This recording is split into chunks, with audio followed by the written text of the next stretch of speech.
Your chance to win a luck.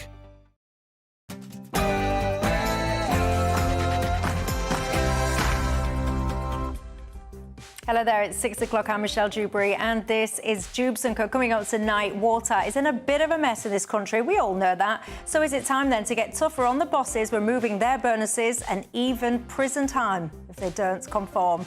Also, in many criminal cases where the perpetrator is under the age of 18, protecting their anonymity is a starting point. Should it be? Also, campaigners have delivered petitions to Downing Street today to try and get Labour to stop their planned changes to private schools. Will it work? Should Labour change their plans? And speaking of campaigners, a victory today for those who have spent many months trying to stop the former RAF-based Scampton being used for so-called asylum seekers. We'll cross live there tonight.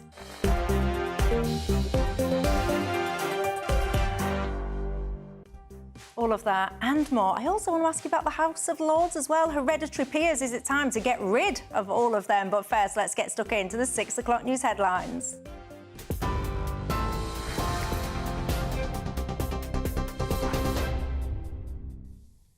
Good evening, I'm Sophia Wensler with your headlines at 6 o'clock.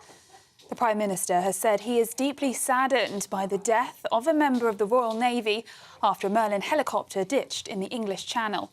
The incident occurred during operations with HMS Queen Elizabeth. No other fatalities or serious injuries have been reported. The Ministry of Defence has confirmed the family has been informed and a full investigation is underway. The Home Office has confirmed it will not use RAF Scampton to house asylum seekers. Labour has scrapped the former Conservative government's plans to house asylum seekers at the former RAF base in Lincolnshire. Home Office Minister Dame Angela Eagle said the plan, which has already cost £60 million, fails to deliver value for money for the taxpayer. Meanwhile, it's being reported that Germany is considering their own Rwanda migrant scheme using UK facilities. Germany's Special Representative for Migration Agreements, Joachim Stamp, said the EU could use facilities set up by the last UK government. Labour cancelled the Rwanda scheme, which was intended to deter migrants planning to cross the English Channel in small boats when they entered office. Downing Street said it would not comment on the discussions between two foreign governments. Water bosses could face up to 2 years in jail under new laws aimed at cracking down on pollution in England's rivers, seas and lakes. The government claims the new water bill gives regulators more power to fine executives or face time behind bars if they fail to protect water quality. Environment Secretary Steve Reed says the previous government was too weak. Instead of protecting our waterways, water companies were allowed to pay out multi-million-pound bonuses and billions in dividends, and the Conservative government was too weak to stop them. The result? This year's annual boat race here in Putney was overshadowed by health warnings telling rowers not to enter the water due to high levels of sewage. We've inherited a broken water system that affects us all, from the health and happiness of communities to the quality and resilience of our food system and the natural environment. These are systemic issues that require a proper reset with a reformed water sector. Now, the government's admitted not all buildings with the same dangerous cladding as Grenfell Tower have been identified. That's following the damning findings published this week. The Prime Minister has pledged to review all 58 recommendations from the Grenfell inquiry with a full response due within 6 months. The report heavily criticised firms like Arconic and Kingspan, with families and survivors calling for swift punishment for those found at guilt. Meanwhile, the Metropolitan Police are continuing to investigate potential criminal charges, which could take up to 18 months. The Crown Prosecution Service says it's dropped 2 indecent assault charges against Harvey Weinstein. It was alleged the disgraced Hollywood producer had assaulted a woman, now aged in her 50s, in 1996 in London. However, the Special Crime Division, which continually reassesses cases, says it found no realistic chance of conviction. In a statement, the Crown Prosecution Service have reiterated their commitment to prosecuting sexual assault cases and encourage any potential victims to come forward and report to police. Olympic marathon runner Rebecca Cheptegei has died after being set on fire by her boyfriend. That's according to the head of Uganda's Olympic Committee. The 33-year-old, who competed just weeks ago in Paris, suffered burns to over 75% of her body in the attack. She's the third female athlete killed in the country since 2021. The Ugandan president called the attack cowardly and senseless and condemned violence against women. And presenter Jeremy Kyle has defended his former TV programme at an inquest into the death of Steve Diamond, who died after appearing on The Jeremy Kyle Show in 2019. The 63-year-old from Portsmouth reportedly took his own life just a week after failing a lie detector test on the programme, which accused him of cheating on his partner. The inquest has revealed that Diamond had a history of mental health issues, including multiple suicide attempts, and had been rejected initially by the show due to his depression. Despite the findings, he was later allowed to appear after providing a GP's letter. Those are the latest GB News headlines for now. I'm Sophia Wensler, more in an hour. For the very latest GB News direct to your smartphone, sign up to News Alerts by scanning the QR code or go to gbnews.com/alerts.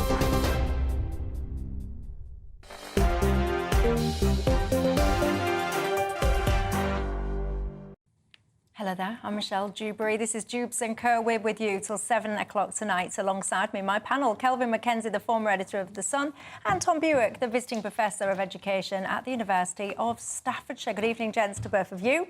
You're very welcome tonight, as are each and every single one of you today too. You know the drill, don't you? You can get in touch with me all the usual ways. Email gbviews@gbnews.com. Go to the website, gbnews.com/yoursay. Of course, you can tweet or X me, or take me on your radio, whatever suits your fancy. Tonight, you're very welcome wherever you are. Lots to discuss. House of Lords, is it time to get rid of hereditary peers? Private school VAT, petitions being lodged there. Teenage criminals, anonymity, it's all coming up tonight. Scampton, RAF Scampton, I'll be crossing live there as well. But first, water firm bosses. Look, we all know the absolute state, the disgusting state of water in this country. We've just been hearing about it in those headlines. Well, now bosses could be banned from potentially receiving bonuses and could even face up to 2 years behind bars if they don't comply with investigations and so on and so forth. This is all to do with some new laws now proposed by the government, which will give more powers to regulators. Kelvin Mackenzie, where are you on this? They don't need... I'm not a water activist, but the water activists tell me they don't need more powers. All they need to do is enact the ones that they have. And the other issue I'd like to raise is the water. I don't go in for. I don't swim in rivers. No, swimming pools are fine, and actually I am not interested in swimming in rivers, and I don't swim in the sea either. So I am not really affected by this. So there we are, I lower the lifeboat I'm in. But my issue about this is, if you look back 10 or 20 years, and perhaps you know this, Tom, because you're older than me, if you look back 10 or 20 years, were we in a worse state or a better state than today? So I'd like to hear about that. Look, I'm not in favour of excrement floating down the Thames or any other river. And if these people have actually been taking money out, which I very much doubt, certainly not true of Thames Water, taking money out to which they weren't entitled, rather than investing in making sure that our water was clean when it rained. But if somebody could prove to me how you can produce a water system when it buckets with rain and there is nowhere for the water to go but to go out to sea, could somebody explain to me how that is going to be changed, no matter whether it's Labour, Green, Reform or the AFD running the country? Well, I personally can't explain anything now, because I'm all discombobulated with images of you and your speedo in the local Lido. Over to you, Tom. Absolutely. I think there'll be people having their tea and watching this thinking, I'm so glad that I don't have to watch Calvin Mackenzie and his budgie smugglers it's quite an attractive sight, actually. Near me. We'll I'm get sure into trouble for body shaming him in a minute. We have I'm to sure pack it is. in. Yeah. Look, Calvin, I mean, you put the challenge down to me about what has water privatisation delivered. It happened in 1989. I think it's one of the most botched privatisations that happened. Shareholders have taken £85 billion out of the industry in terms of dividends since that time, and actually investment in the water industry has declined, and I fact-checked this earlier, by £5.5 billion. In other words, there's a certain group here within the water companies that's having rather a good time at the fact that they're running a natural monopoly. I'm pro-market, you're pro-market, but the thing about water, A, it's a daily essential. B, you and I can't shop around for the water like we can decide which supermarket we want to go to. I think if there's a case, frankly, and I'm disappointed, actually, Steve Reid today, the new Environment Secretary, never mind announcing something which I don't think will ever happen. I don't think a single director of a water company will end up being charged and prosecuted and convicted because there's so many loopholes in terms of putting sewage into our rivers and our lakes. He should have been announcing that the Labour government plans to bring these water companies back into public ownership. Can you explain to me, Tom, any organisation you have ever seen which has actually got better when the government says, I've got a good idea, we'll run the damn thing? Right. I remember the railways, right? If you think railways are bad today, you go back 20-odd years when they were all nationalised. Everyone's going to be in touch now about Carely sandwiches. Whenever we talk about British Rail, everyone gets in touch to tell me about Carely sandwiches. I read your emails, don't worry. Well, they're not eating curly sandwiches in Northern Ireland, where it's a publicly owned water utility. Scotland also have a neutral... Have they got problems? Have they got problems with excrement floating down their rivers? I'm sure they have. There is, when a bucket of water falls, it has to go somewhere. Normally, it goes out to sea or the rivers. That's quite normal. The issue is, I don't doubt for a second that they haven't invested enough money. OK? Thames Water looks as though it's going to very likely or possibly go back into public ownership. Do make me laugh then after that, because when that happens, you will find the same excrement floating down the river, and then somebody will be saying, I've got a good idea. Why don't we privatise it? Yeah, but my point is, if these companies are going to go bust, the government should wait for them to go bust, move in, the shareholders take a haircut. No, that is and true. At least then these that is true, but when the government run it, all I'm arguing is that these turds will continue to float down the river. Oh. Lovely. And by the way, when you talk about shareholders taking a haircut, don't forget, of course, that many of your pension funds will be invested in some of these utility firms. But anyway, look, whatever happens, you can bet your bottom dollar that it is we, the consumers, that'll end up picking up the tab. Let me know your thoughts on all of that. Look, a few stories we have been talking about recently when it comes to young people, children, essentially, committing some of the most horrendous crimes. I mean, there's a boy, I think he's aged 14. He's been up in court today, hasn't yet been found guilty. I have no idea if he will be, so I can't get into the specifics of that case. But it just got me thinking about anonymity in this country, of course. When you've got a child that is accused and then found guilty of crime, the starting point would be, for many different crimes, anonymity as your starting point of that child. Is that the right starting point, Kelvin Mackenzie? Absolutely not. And what's happened is that kids have grown up a lot. And some of the charges that they face today, including that 14-year-old, and the victim in that charge was 80-year-old, and there is a couple of kids up now charged with the murder of a 13-year-old. We have a situation now where the knife has taken the place of the fist, and these kids know what they're doing. They're peddling weed, they're killing people, they are carrying out antisocial behaviour to the nth degree. I do not believe it's right that families in the area don't know that kid comes from this street, right? But families in the local areas, I mean, if you've got an absolute wrong and that's been convicted of a murder or whatever at the end of your road, the local community will know what that is, won't they? So this is at the end of that road, but not in the wider area. And I think shame is part of the judgment as well as the actual sentence itself. And we're not getting that. And somebody try and tell me that these 14 or 15-year-olds, for instance, I'd like to hear from some teachers, right, if any of them are at home from school yet, right, to say to me, what is it like to teach 14 and 15-year-old louts in their class? They have absolutely no control over them. They're violent as hell, and yet nothing can be done.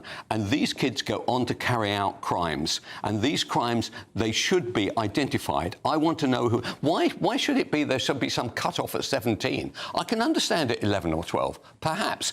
You trying to tell me 11 to 17-year-olds don't know right from wrong? Why shouldn't they face the same problem that a 25-year-old faces when they knife somebody or they half-strangle somebody or they do something absolutely horrendous in a park in Leicester? You tell me. Well, there you go. And just to be clear, we're not talking specifically about ongoing live cases. This is a broader conversation about youth offenders that are found guilty. Tom? On that broader case, Michelle, about age of criminality then, I mean, as it is, England's got one of the lowest ages of criminality. It's 10 in England and Wales. It's actually 12 in Scotland. Yep. It's 14 in Iceland. It's 15 in Sweden. And, of course, it's been lowered. And the reason why I'm in favour of this policy of anonymity is because, in practice, what happens, even when in the past, before the law change in 2016, obviously, there are people watching and listening to this who remember that horrendous case of the toddler, Jamie Bolger, who was led by... no one will ever forget that case ever. No, and I mean, it lives on, doesn't it, in the memory. But the point is, the British public and the judge named those two individuals at the time, and all that ended up happening when they were let out on licence in 2001 is they were given another identity and, an injunction was put on any newspaper or publication naming the new identity and individuals. So, in a way, I see... had multiple new identities back then. Yeah. He seems to have been in and out of prisons like a yo-yo, that one. Venables did. And indeed, I understand that a celebrity also outed the new identity a few years ago and received a non-custodial sentence for doing that. But my point is, even if you... And I do, Calvin, understand your sort of visceral reaction, because what's happened in the last few days, we're not getting into the case, but, of course, it really hits a raw nerve. And, in a society built on law and order and justice, there's always this sense of if you've committed something, then you should be accountable to your peers. But given what I'm saying to you about the fact that what always ends up happening anyway when these people do get out eventually on licence, even for the most heinous of crimes, they get given a new identity anyway. So, I don't really see the value, frankly, in naming these individuals. I want to see their pictures. I want to see their background. I want to know as much about them as I do of a 18-year-old or a 21-year-old. He's asking you to what end? Well, you could argue that. I don't accept that argument, because on the basis of that argument, why would you identify any criminal? Right? What is the point of identifying people at all, allowing them to have their age? What I'm saying is the point of accountability in our country, in order for a public trial to take place, should be... I don't know whether it's 10. I certainly think... That's the age of criminality. What I'm saying is I would certainly make it 12 or 13 or 14. I'm saying that these kids are louts and they are men, right? They are big people. Ask teachers, ask social workers about this kind of thing. They'll tell you that they are violent and uncontrolled. Cameron, no one's disagreeing with you on that, and no one's, by the way, saying that they shouldn't face some kind of, if you want to look at it in this way, punishment and retribution for what they've done. What I think... But why should it be anonymous, Tom? Yeah, but the debate here is, there's, if you like, an age of criminality. It's quite low in England compared to other jurisdictions. And actually, I think the way to term it is there's an age of accountability. And I think when you look at the cognitive development of a 10-year-old compared to an 18-year-old, yes, they've got 20,000 words in vocabulary. Yes, they should know right and wrong if they've been brought up right by their parents. But the thing is, if you go for the age of accountability and therefore name and shame them, front page of The Sun and all the other tabloid papers, that's what I'm saying. In a practical sense, all that's going to happen when they get out on licence, they'll get a new identity and they'll go and live somewhere else. Tom, this is not a tabloid argument. This is an argument about knowing what kind of people we have in our society. Because at the moment, what happens is a kid gets a very serious charge, goes to court, haircut, suited, weeping parents side by side, and then out the door, right? Out the door. Nobody knows. It doesn't have to be a sentence. They don't even have to go off to the equivalent of whatever their prison is. But what will happen to them is that nobody knows. So an antisocial behaviour, for instance, it's thanks very much. I want to know who they are, I want to know where they live, and I want to be part of the fact that I can avoid them in the future. Anyway, that's just locally. Nationally, I can't do anything about people being jailed for drunk driving, right? But I know all about them. Why should we suddenly say that at 14 or 15 you are entitled to have a life without anybody pointing out to you, oh, there goes Tom, he's a bad one, and all the rest of it? But what is wrong with that? Yeah, but we're also talking about the most heinous of crimes. What about the 10, 11-year-old gets caught shoplifting or there's some other crime? Right, well, that's potentially they're name and shamed, and right. actually their employment record, their chance to actually turn over a new leaf and be a new person, all that goes out the window. Tom, I accept at 10 or 11 or perhaps even 12, although you tell me, when you look at your own kids, Well, I've got you 12, know whether they know right from wrong, right? They should know right from if wrong. they do know right from wrong, then I'm afraid they should face the same justice as anybody aged over 17. And of course, there is an argument here that if you know who the child is, that shame will then extend to the parents as well. And many of you at home will be saying, well, do you know what? Actually, some parents do such a diabolical job that actually they could benefit from a little bit of a spotlight being put on that. But you'll have very different opinions on that, I'm absolutely sure. And I do just want to say that earlier on today, I actually spoke to a little 10-year-old boy on a Q&A that I did, and he was absolutely fabulous. So there's many, many great kids out there as well. So let's not all be doom and gloom about all kids, but tell me about those criminal ones. What do you think to that? Also, speaking of schools, House of Lords debating private school VAT, campaigners handing in petitions to Downing Street today to try and get Labour to change their plans. Let's look at that. Let's also look as well after the break at whether hereditary peers in the laws. Is it time to get rid of them? Yes. You tell me. There you go, debate done.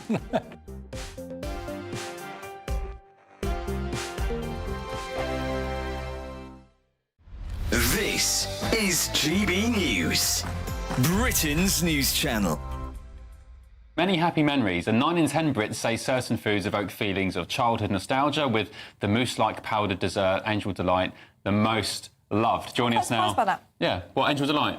I'm surprised it's number one. Yes, very surprised. Well, to talk us through all of this is creator of the Crazy Sexy Food podcast, Hannah Harley-Young. Morning. Hi. I've brought a selection of things that really define my childhood, particularly the Viennetta ice cream. And I have brought you some butterscotch Angel Delight. Yay! I'm going to expose myself live on camera and say that I've never tried Angel Delight. Hannah? I know. I don't know what that says about me. I thought that was apple puree, actually. I'm so excited. Is it good? Here we Oh, go. my goodness. Did I make it okay? Oh, yeah. But to be fair, Hannah, it's not that hard Sorry, to make. that- Well, That's what fine. is it, though? That's what's so funny about Angel Delight. Chemicals. It's just chemicals in a bag. I mean, it's a load of additives, which, I mean, Probably very one bad thing for you. that's also really interesting about all these nostalgic foods when you look at them is that a lot of things have been discontinued over the years. Oh, dear. So it makes you wonder, how did this one kind of get through the cracks? Angel Delight came out number one, didn't it? It did come out as number one, and also sort of in the top 5 was fish and chips, something I still eat today, fish fingers, still a staple of my diet. Mr. Whippy, in that same survey, they said that 95% of people find that a taste from their childhood will take them back more than looking at a photo. And that's something that's really interesting for me, and it's the basis of everything that I do, and the reason really why I set up Crazy Sexy Food, or one of the reasons, should I say, was that I love this concept of memories of food. You know, I've interviewed hundreds of people over the past 5 years, and when I get to that question, you actually see their face relaxing, and there's something that it evokes emotion. GB News, the People's Channel. Join me, Nana Akwe, for an informative, interactive news programme with a difference. It's fun. Oh, no, he didn't say that, though. I'm so surprised. I think there's an element of truth to that. Join me from 3 p.m. every weekend, only on GB News, Britain's news channel. We're proud to be GB News, the People's Channel. And as you know, we always love to hear your views. Now, there's a new way of getting in touch with us at gbnews.com/yoursay. By commenting, you can be part of a live conversation and join our GB News community. You can even talk to me, Bev Turner, or any of the members of the GB News family.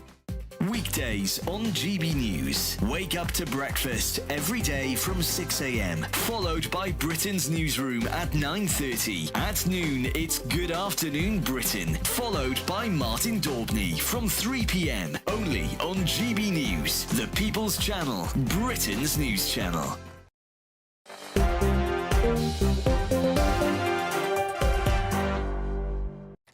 Hello there, I'm Michelle Dewberry with you till 7 o'clock. Kelvin Mackenzie, former editor of The Sun, and Tom Buick, the visiting professor of education at the University of Staffordshire. Look, there's been lots of conversations recently about this whole VAT raid when it comes to private schools. Now, in the House of Lords today, and I'll come on to them in just a few moments, but Lord Lexton, he was debating this today. Listen. One mother writes to me that my child sat and watched an interview with Rachel Reeves in which she stated that she is concerned with the 93% of children in state schools and not the 7% in independent schools. My child turned and asked why the lady doesn't care about me. Is that not a truly heartrending comment? I beg to move. Is it heartrending? Do you care about the children that are in private schools? Tom Buick, I have very strong opinions on this. Where are you on it? Well, yeah, parents clearly care about their kids in private schools. That's why they've made a democratic choice with the resources that they've got to put them into private schools. And just to actually contradict something there that Lord Lexton said, I mean, it's not about the Labour government saying that the 7% of people who go to our private schools don't matter, because actually, if you look at the civil service today, 54% of the permanent secretaries advising these Labour ministers, most of whom went to state schools, are from the private sector. So it's if you can afford to send your kid to a private school, the opportunities and life chances you'll get will be, on average, a lot better than those that go to state school. That said, I do think Labour's policy on this is quite confused. Look, as you know, I'm passionate about education, Michelle. I don't think we should be taxing education like this through VAT. And actually, you know, I can see the moral argument here that this is a double tax on those parents who, after all, have not put their kids in a state school. So let's say you've got two kids. That's about £12,000 that the state would have paid if they were inside a state school. If you put them in a private school, you're now going to have to pay another £12,000 in VAT on top of the fees. That's what I mean by it's a double tax. So I'm afraid this is a result of the fact that now during elections, because political parties feel they've got to put in a fully costed manifesto because of the political points that will be scored against them, this is a policy that was made before the election to raise £1.5 billion for 6,500 teachers. There are 4,000 secondary schools in this country, so that's what, just over 1.1 a teacher in each school. I mean, big deal when you think of some of the challenges that our secondary education system face. So I'm afraid, you know, Labour's got themselves into a terrible muddle on this. There are other ways, frankly, they could have raised that money. One way would have been actually to put a one-off levy on the endowments, about £18 billion across private schools and universities as a one-off charge. That would actually probably would have been fairer, and it wouldn't have resulted actually in the parents, some of whom struggle quite a bit, to get their kids into something. We're not talking about the Eton and Harrows, we're talking about the, you know, these other schools. Just one final thing. I think the only saving grace, frankly, about this policy, which is where the government appears to have listened, is it is making VAT exempt those parents who have children with special educational needs and disability, including local authorities, if they've got one of these education which and health. Very few of them actually do have. But if they have, it's minute. But if they are sent, well, I don't think you'd be surprised actually the rise in the number of these plans. I used to oversee these things a few years ago. But I think the point is, you know, we're not penalising those parents who, frankly, need that kind of support in the private sector, and that includes local authorities who buy in this support as well. But, you know, it's a small silver lining, I have to say, on what is really a botched policy. Yeah, look, it's just class war. The truth about the matter, that billion odd that they're going to raise, they gave more than that away to the train drivers. You know, they don't give a stuff about it. They just enjoy the fact that we're going to lower the numbers that go to private schools, because obviously financials, if something goes up 20%, it's going to affect a lot of people. One of the things that I'm in favour of here in this is actually being free from socialists being able to use this argument about the VAT argument against private schools. And I would be very much in favour of those people that have done well out of their education and in life, and there are a lot of them, because obviously if you have massively ambitious parents who are prepared to throw money at your education and you do better, you're likely to do better. That is unanswerable. The argument is that the endowment side of funding your old school through either wills or gifts or whatever. I'm massively in favour. So we end up in the American position of colleges where huge amounts of money go in like that. For instance, I went to Allains, which is a very well-known school. Now, I was paid for by the London Borough of Southwark because it was under direct grant. So those lefties actually paid for my education. Right? I repaid them by getting 1 GCSE. And actually, I repaid them by... I also then went to Lambeth School of Building, which was a college afterwards, and got no GCSE. So I took 16 GCSEs and I got 1. So there's for those of you out there, you play your cards right, you can be a failure like me and end up as editor of The Sun. But anyway, putting that to one side. So I'm in favour of endowments actually now funding these schools. Yeah, but are you in favour of the VAT? I'm not in favour of the VAT, but actually these guys, they've got a massive majority and they're going to carry out more class things. So see what happens to CGT, see what happens to inheritance tax, anything that in which the middle classes have done reasonably well. They're going to take that away from you and they're going to give it to the skint and the dim. Yeah. You watch. Their favourite phrase, skint and the dim.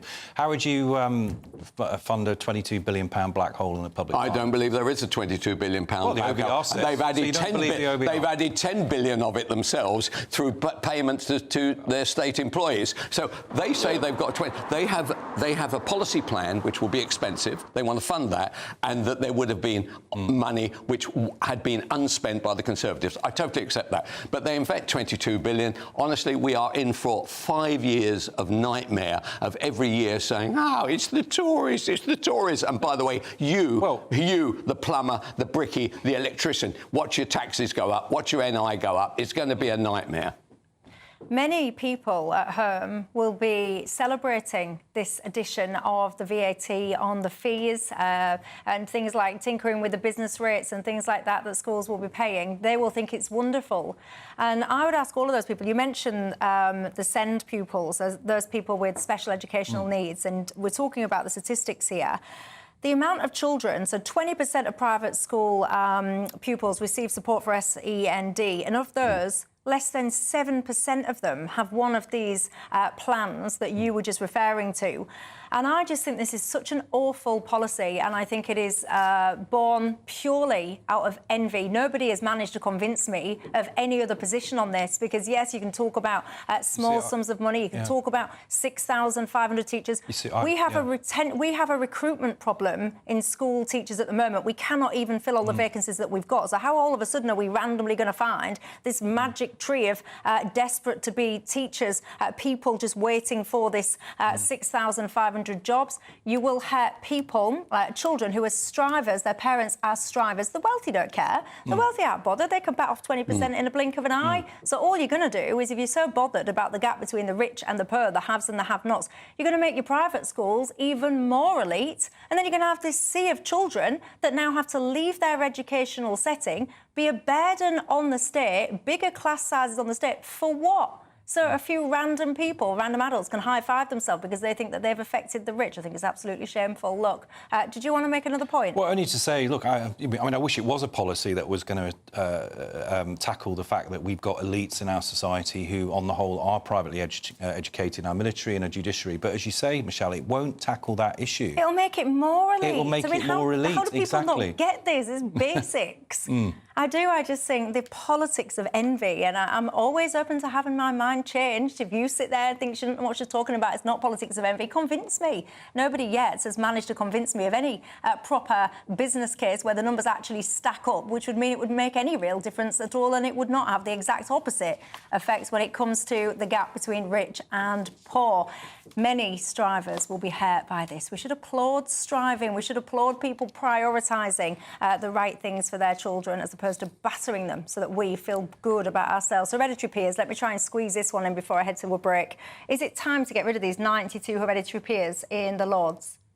Yes, they've had a fantastic run. The fact that Henry VIII, made love to your wife and gave you 8,000 acres of the New Forest, I think is not a reason for you to decide whether my VAT or income tax should be improved. So thank you very much indeed, Earl of Leicester, and good night.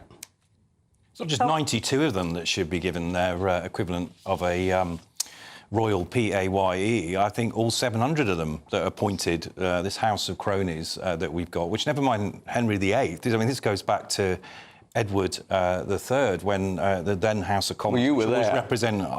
I'm sure an ancestor of mine was there at some point. Obviously, one of the burghers from the Shires, he would have been in the Commons and not one of the barons as part of the nobility. Look, I mean... So get rid of them and do what? Well, this is... Well, two things on this. One is, this is an absolute anachronism. We just talked about class envy and getting rid of elitism in our society. Australia, Canada, New Zealand have parliamentary systems. They have House of Commons in the case of Canada. They don't have lords and ladies and all the rest of it. They have senators. And actually, when Keir Starmer was running for the leadership of the Labour Party back in 2020, he was one of a succession of Labour leaders, actually going all the way back to the early 1900s, that promised that we would abolish the appointed House of Lords and replace it with a semi-elected Senate of the Nations and Regions, I think he called it, which actually, just coming back, because you've discussed this on the show very many times about the proportionality, how in the first past the post system in the Commons, you can get X share of the vote, like Reform and the Green Party got, and only a handful of MPs. Actually, if you put the default proportional system into a second chamber, Reform would have about 54 MPs. Nigel Farage would actually be dominant. The Green Party. He'd be dominant. And that would be almost worth kind of pay-per-view, wouldn't it? Some of the scenes that might unfold off the back of that. What do you think to the House of Lords, or indeed the private schools conversation? Get in touch and let me know. Look, coming up after the break, what do you do with all these so-called asylum seekers? One plan used to be, let's stick thousands of them in former RAF bases. No, said the locals there. Now there's plans then, because RAF Scampton's not going to be used for that. So then you've got Operation Scatter, which basically means that people will be dispersed right up and down the country into all the boroughs. Which approach do you favour? We'll go to RAF Scampton after the break.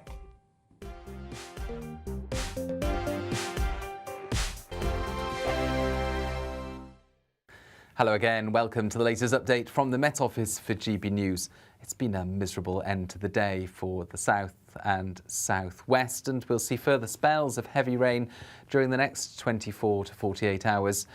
Around this area of low pressure that's sitting over the continent, that's pushing some weather fronts up into the south, but they are tending to stall. Having said that, overnight, the heaviest of the rain will tend to fizzle away for a time. Still some heavy showers around towards the southeast, Wales for a time. But otherwise, a lot of cloud across the UK, especially in the south and the east.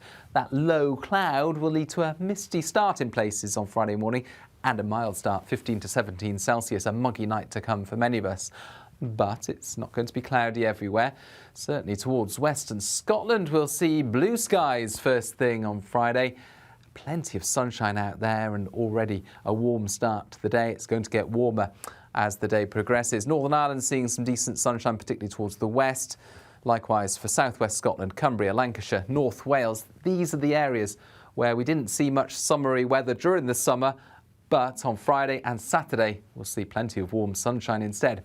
The Midlands, East Anglia, some sunshine for a time, but across South Wales into the south of England, mostly around the M4 corridor and southwards, there'll be thick cloud and there'll be heavy outbreaks of rain on and off through the day, increasingly focused across parts of Somerset, Devon and Cornwall. That could cause some issues, localised flooding, transport disruption, that sort of thing. But elsewhere, we've got the sunshine, 25 to 27 Celsius, even as far north as northwest Scotland. Now, Saturday starts off similarly, but as we go through the day, there'll be less rain, I think, across southern parts. Still some showery outbreaks around, but otherwise a few drier interludes to be had as well. A lot of cloud elsewhere, increasingly so through the weekend, and becoming a little cooler. The latest GB News travel. Good evening, I'm Johnny Ratner. Long queues in West Yorkshire on the M62 westbound. Lanes closed from junction 27 to 26 towards Bradford. Towards the Chain Bar interchange, I can see the left lane's closed where a car's broken down. South London at Tulse Hill, the A204 Tulse Hill, block northbound of the South Circular Emergency Services have been dealing with an incident since this morning at the Tulse Hill Gyratory. In South East London at Welling, the Upper Wickham lane is blocked by a collision. And the M48 remains closed from England into Wales over the Severn crossing for an ongoing police investigation, causing long queues on the M4 over the Prince of Wales Bridge into Wales towards Newport as you've been diverting. Trains can't run Gloucester to Swindon. There's been a landslip and there are severe delays on trains through London, Whitechapel to Shenfield, affecting Greater Anglia and Elizabeth line services following an incident at Brentwood. That's the latest. You can stay up to date throughout the day by visiting our website, gbnews.com.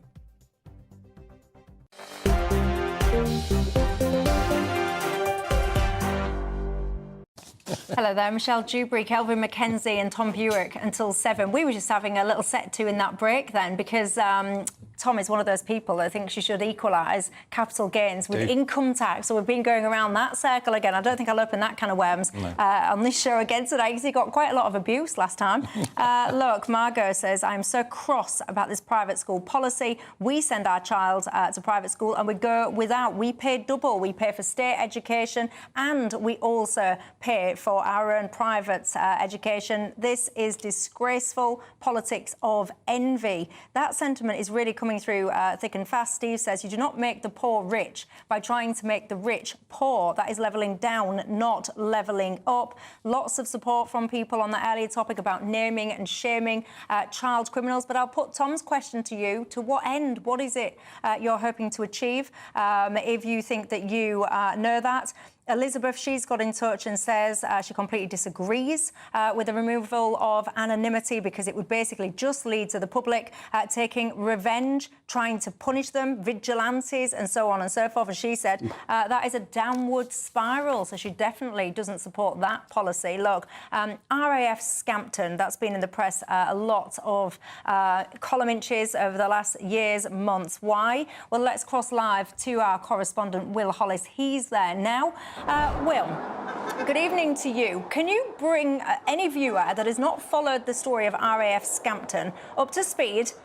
Start kind of as much at the beginning and bring us up to speed as you possibly can, as rapidly as you can. Go, that's your test.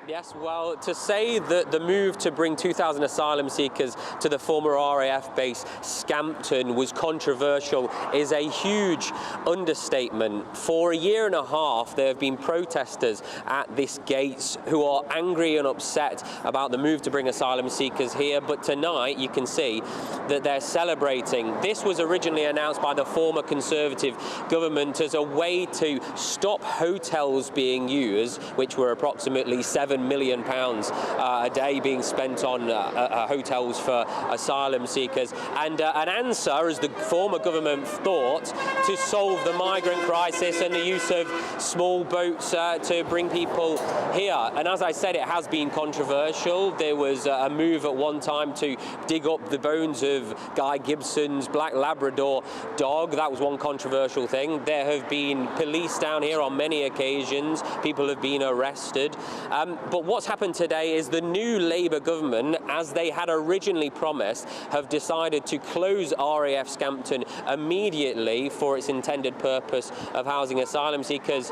Not a single asylum seeker has stepped foot into this former Dambuster RAF base, but £60 million worth of work has taken place here in the year and a half since the plans were announced. And the new Labour government have decided that the £122 million approximately that would have been spent on the former air base to house asylum seekers between now and the year 2027 failed to deliver value for money for the taxpayers. It has been a very noisy place to report from over the last 2 years. I found it very difficult during this time, and I imagine your viewers can struggle to hear me as well. But tonight, it has been noisier than ever as people that are passing this particular part of Lincolnshire celebrate the cancellation of the use of RAF Scampton to house asylum seekers. Well, I probably owe you an apology then, Will, because I pass up and down past Scampton quite a lot, and I've been one of those people that very energetically toot my horn as I go by to show my kind of support to the peaceful protesters that have tried to defend their local community. That site was earmarked for hundreds of millions of pounds of investment that would have benefited the local people, opportunities, jobs, so on. Tell us more about that. Yes, well, it's £300 million worth of investment that was earmarked for RAF Scampton. When the RAF said that they would be closing this particular base, the plan was to sell it to local investors who would invest in essentially a magnificent museum with aerospace technology, really celebrating the role that 617 Squadron, the dam-busting squadron, played during the Second World War, really taking the fight to Germany. And it was only a day or two after the announcement had been made that there would be a secure deal for RAF Scampton to be turned into this visitor attraction that the then Conservative government, particularly under Sir Robert Jenrick, the former immigrations minister, when he announced in the Houses of Parliament in March 2023 that this would be used as that base. Now, what we've just heard from West Lindsey District Council is that they still intend to follow through with that investment, but now they have to actually buy the place. Well, let's hope actually that the plans do come to fruition and that the locals actually benefit from this facility. This isn't just about Scampton, though. This is a much wider policy, and I'll come into that with my panel after the break. But just tell me, you've been speaking to the people that are there tonight. How are they feeling? What are they saying? What is their sentiment? Do you want to grab anyone and ask them to have a few words? Well, they're quite happy. They're celebrating right now. They've got their England flags. They've got their Union Jack flags as well. I think right now they're just quite happy to be here. If you want to come back to me in a few moments, I'm sure that we could bring somebody for you live on GB News, Dewbs. There you go. Well, thank you very much, Will, and I do apologise if I ever have tooted my horn loudly in your ears, but thank you for all of your coverage on this story for a very long time. Look, this isn't just about RAF Scampton. This is about a strategy of what we do with so-called asylum seekers, because if it's not going to be Scampton or places like that, Operation Scatter, as it's been commonly known, basically will now be the strategy of this government, which means that these so-called asylum seekers will be dispersed up and down the country. Is that then the right move? Personally, I hope that everyone that says refugees welcome and attends those protests, I hope that they are the areas where these people end up. I worry, though, not. I'll bring my panel into this conversation after the break. I'll see you in 2. Sunday with Michael Portillo from 11, only on GB News. On Tuesday, the 3rd of September, at St Paul's Church in Wilton Place in London, a lucky few will sing highlights from Mozart's Don Giovanni in front of a paying audience with an orchestra and under the baton of Gary Matthewman, the conductor and artistic director of Brunswick Vocal Arts. Why is it important that young singers have this opportunity with an orchestra? There's a gauntlet, if you like, that I think lots of young singers have to run between finishing the relative comfort of their conservatoire education and becoming firmly established as professional singers. Lots of the ones who show real verve and real promise and work really hard end up for a little bit too long being trapped in a kind of cycle of being the understudy, but some of them are ready to kind of go that extra mile and reach that next milestone. And we as a charity thought, well, what a lovely thing it would be to handpick some of these best young singers, give them intensive coaching on the role that they're going to perform, give them the chance to work with professional players for the first time, and crucially, have the thing professionally filmed and recorded.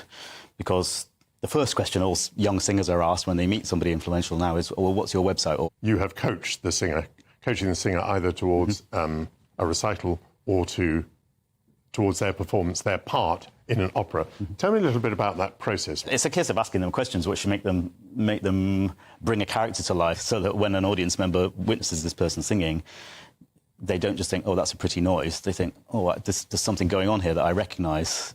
And especially in a context like this, which is related, I think, to when people sing recitals. Say they sing 20 songs in that one evening, they've got to present 20 roles, 20 mini operatic roles, if you like. And we need to see the change in their bearing. We need to see the change in their approach to the text, as well as to the kind of the technical focus of their singing and how they produce sound. GB News, the People's Channel. Tune in to Friday Night Live with me, Mark Dolan. GB News royalty with your perfect start to the weekend. Lucky us. Feisty and fearless guests. Well, I'm a normal person, so ask me. Honest opinions that raises more questions than a Gary Barlow tax return. And a few surprises along the way. Might be cold in this studio. That is Friday Night Live with me, Mark Dolan. 8 to 9, only on GB News, the People's Channel, Britain's news channel. Join me, Camilla Tominey, for a frank and honest discussion with those in power that cuts through the spin and gets to the heart of the issues shaping our nation. You haven't confirmed that you want to stand as leader, but you haven't ruled it out either. This report basically says that he's not fit to stand trial. Is he indecisive? Incompetent? I deliver the dose of reality Westminster needs. That's the Camilla Tominey Show at 9:30 every Sunday on GB News, the People's Channel, Britain's news channel.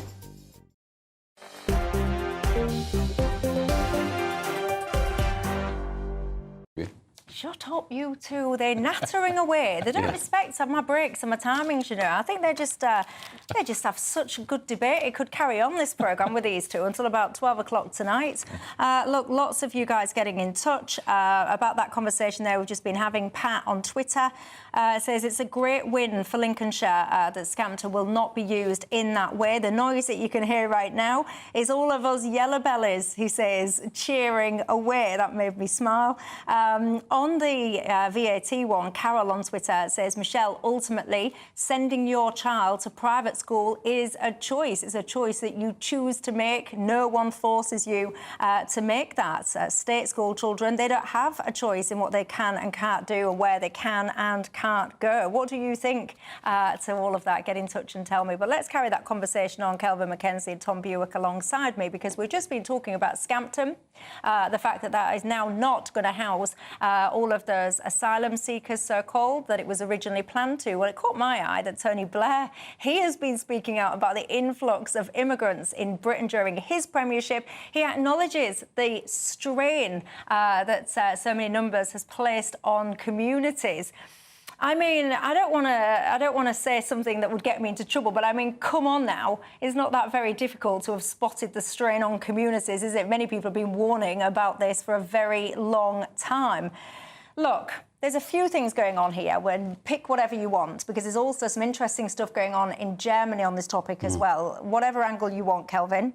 Well, I mean, the fact that very kindly Sir Anthony Blair has decided to agree that him and Brown opening the floodgates for immigration into our country has led to a strain on communities. If anybody wondered why Nigel Farage is going to do stunningly well, for instance, coming up in the Welsh elections, let alone what happened here, and probably in the general election, it's to look back at that decision. So that was a poor decision. He knew what he was doing, but we did have, the only thing I would say about Blair is we did have an economy which could withstand it. Today, we don't have an economy that would stand it, even taking into account anything else. But the other aspect is... No, don't come to Germany yet. Hold your horses, actually. Respond on Blair, and then we'll bring Germany. You won't believe, honestly, I just think sometimes we live in an absolute clown world. The German aspect of this story I'm about to tell you, we'll just kind of reiterate that. But come on the Blair thing.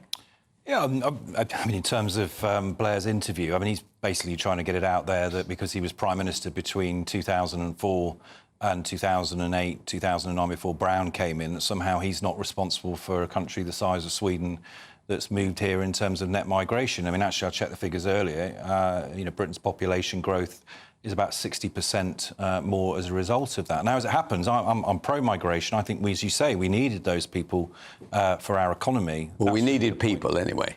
Yeah, but we should have been also training our own. That's my other point. And there you go. Are we capable of training our own? Are our people too dim and too idle to actually do work? No, I'm asking the question because something is going on in our nation. We have loads of people who are suddenly sick following a COVID, and honestly, we need people to work. We need competition for jobs. We need people to work hard. And all we hear all day long is, oh, take it easy, 4-day week. Oh, by the way, if you're sick, you can take next year off. Well, there you go. He's on his soapbox. You'll have strong opinions on that, but I do want to move on because I'm almost out of time. But Germany, everybody, look, we live in a clown world. This is just further proof of it because everyone's been crying about the Rwanda plan in this country, so much so that the Labour government, of course, have scrapped all of that. Now, you'll never guess what. Tell them, Kelvin. Well, Germany has now opened negotiations with Rwanda to take over the very buildings which our taxpayers, you and me, and everybody watching this show have actually funded. And that is honestly a new low. There's been a series of lows. The Labour refused to believe that it would be a deterrent if we send even 30 people to Rwanda, right, no matter what the cost. So they said, we're scrapping it. We will now never know. So Labour look more humiliated than even the Tories for spending sort of $750 million on it. Quick reaction from Calvin, you on here's that. my prediction. There'll be more members of Olaf Scholz's centre-left coalition party that will get on a plane to go and inspect those facilities in Rwanda than they'll ever be able to deport people out. And that's the fact of it, because Germany's also part of the European Court of Human Rights. Yep. And there will be a pyjama So it never happened. Going out. Never happened. Well, just and they'll pick up more money. The clever people are the Rwandan finance department. They made a fortune. The suggestion of this, honestly, it's just enough to make your eyes water, isn't it? Honestly, we do. We live in a clown world. That's the only way I can kind of describe it these days. And as for Rwanda, at this rate, you'll have queues of British pensioners wanting to be sent over there. They won't be able to heat their homes over here, and goodness only knows what this winter. Rwanda will sound like a decent prospect to many of them, I'm sure. On first plane. Look, how about using Scampton for the homeless? That's an idea. That's all I've got time for. Thanks, gents. See you tomorrow. Up next, Farage. Night. A brighter outlook with Box Solar, sponsors of weather on GB News. Hello again. Welcome to the latest update from the Met Office for GB News. It's been a miserable end to the day for the south and southwest, and we'll see further spells of heavy rain during the next 24 to 48 hours. Around this area of low pressure that's sitting over the continent, that's pushing some weather fronts up into the south, but they are tending to stall. Having said that, overnight, the heaviest of the rain will tend to fizzle away for a time. Still some heavy showers around towards the southeast, Wales for a time. But otherwise, a lot of cloud across the UK, especially in the south and the east. That low cloud will lead to a misty start in places on Friday morning and a mild start, 15 to 17 Celsius, a muggy night to come for many of us. But it's not going to be cloudy everywhere.